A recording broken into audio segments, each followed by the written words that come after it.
I'm on a new mission, and it feels good. And welcome back. And this was, oops, Bella's got me twisted up. This is just the stop I needed to make to kind of kick this thing off. Okay, I almost said a typical rest area along the interstate, but it's not typical. You know, up there is, you know, the place for the trucks, and back here is a place for the cars, but back here is a cul-de-sac with all these nice places to pull off. There's 11 spaces back here, and they're big enough for RVs. Well, I guess they have their limits. I have a 26-foot RV, and I just got it in there. You could fit a larger one if you backed it in. Look, there's water, picnic tables, trash. I mean, how accommodating. I think every rest area should be this way. Look, come on, girl, come on. I mean, a true rest area. You're not out along the highway. You know, it gets a little quieter back here, get a little further from the interstate. But, how accommodating is this for the traveler? You know, you don't feel rushed, like you're out along the highway, and you know, you're right there by the vending area and bathroom area, and just sitting there in a busy parking lot. You know, you get that feel where, oh, we're kind of rushed. Let's not sit here. Let's just get back on the move again. You know, back here, see how much quieter it is back here? You know, you can pull off for the afternoon or for the night. Somewhere, this is on freecampsites.net. It's a rest area on Interstate 10 in Mississippi. And that's great that it was on there. I'd never known this was back here. I had this idea, and I kind of put it on the shelf for a while. And you know, this trip has been, you know, the last week or so, I guess ever since I started heading back across the country. So the last handful of videos, it's just had this feel to it that, you know, the mission was over. And it's like the end of summer vacation. You know, everybody on the way out during vacation, it's great, but on the way back, it's always like, you know, back to the real world, and back to school, and back to this and that. Yeah, it's kind of had that feel. I needed a new mission. So going out west was great. There was a sense of accomplishment having taken this old rig the whole way out to the west coast. But on the way back, it's had a different feel to it. So I needed a new plan, and I got it. Part of the reason I also had this feeling about heading back is, particularly up to the northeast, up to my home state of Pennsylvania, is, you know, the northeast is not particularly known for being RV friendly. Maybe friendly is the wrong word. It's not that they're unfriendly, but not very accommodating. So it got me to thinking why I'm not real excited about going back up to the northeast, because this type of traveling is more difficult. You know, there's not you know, there's just not many communities and cities and towns that have accommodations for RVs. In the northeast, it's like you have these little corrals called RV parks, and you're kind of limited to that. You know, you can't just stop in some nice, quiet or wide open, you know, area, or you can't just kind of mosey along from town to town, seeing what might be in that town, or being able to hang out there for a day or two. You know, you have to go way out somewhere to this RV park that's out not anywhere close to town. Having to go to an RV park it's inconvenient. And I'm going to link two videos to the at the end of this video. One is green. No, that is one. One that's more relevant is Junction, Texas. You know, they have it right. They have a little city park. It's not a big city. It's more like a big town.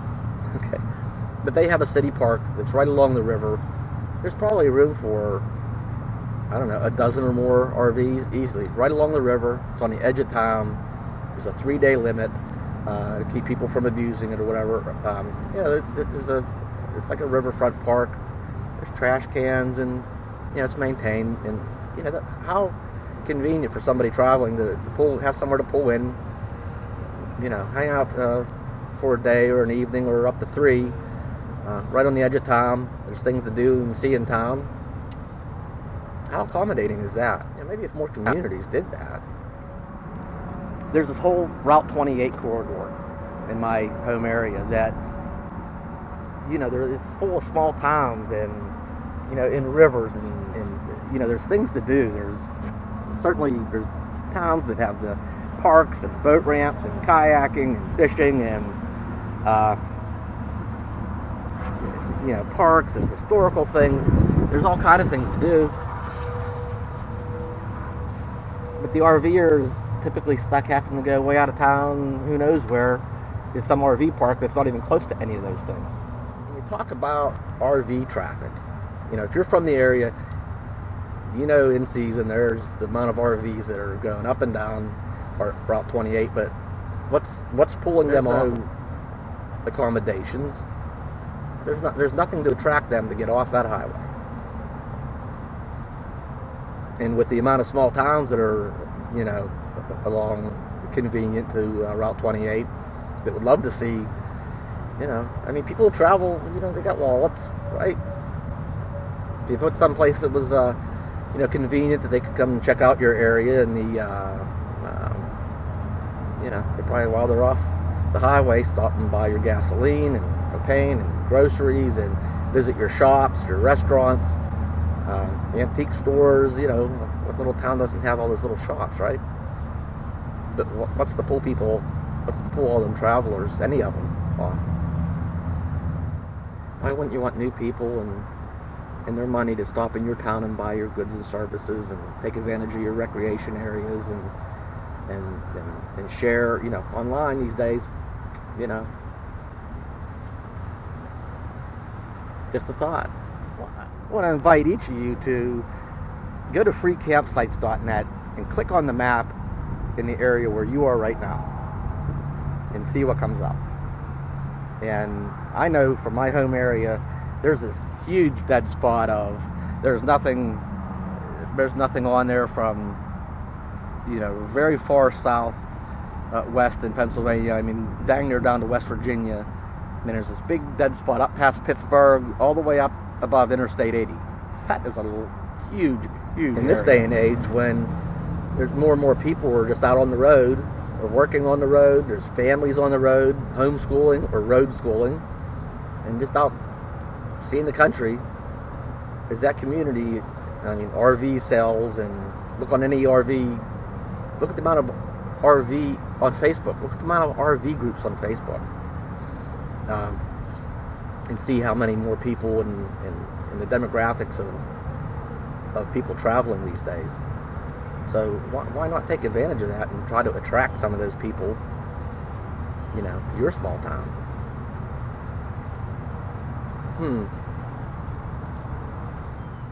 So I guess, my mission is being, so I'm on this new mission, I guess,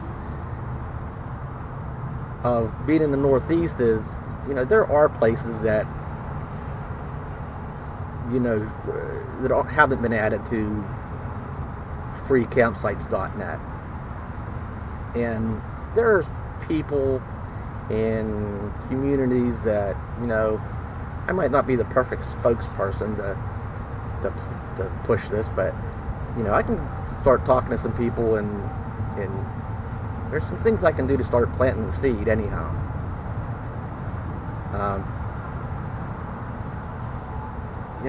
Just get your wheels turning at all here. Feel free to share this video. I kind of have a new direction. I'm kind of looking forward to start heading up to the Northeast. Although the weather is going to be the next 4 to 6 weeks really before, but I'm ready to start pushing, and I got some things I want to do up there now.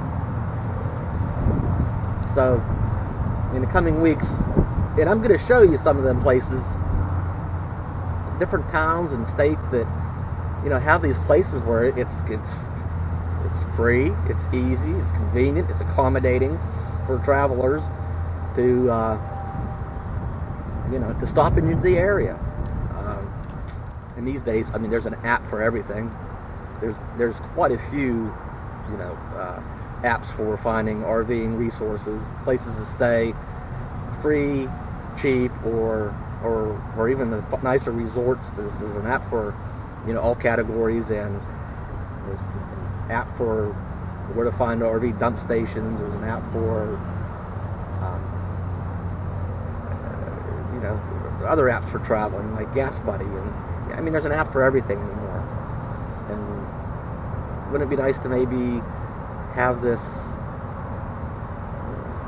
your community marked as an RV friendly area? Think of that whole Route 28 corridor. There's nobody on it.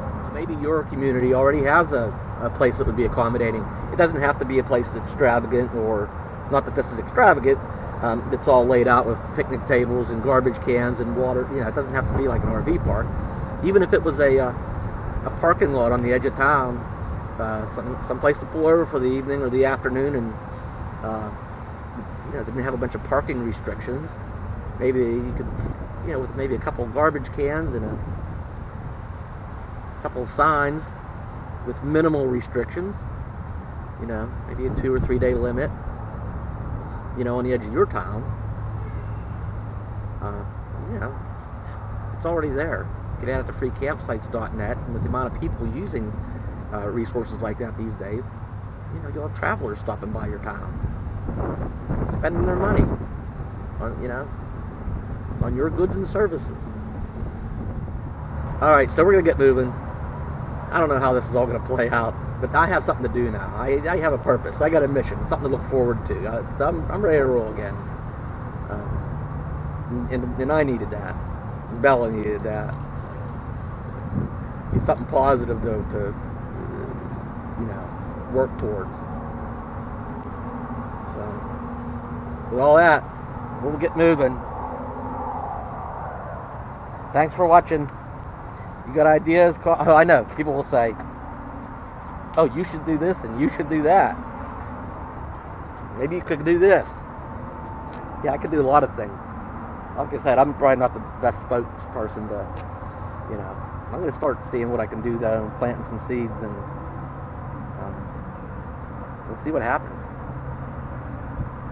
Even if I only, I don't know. How wrong could it go? Anyway, that's my thoughts, that's my direction. So, see what happens.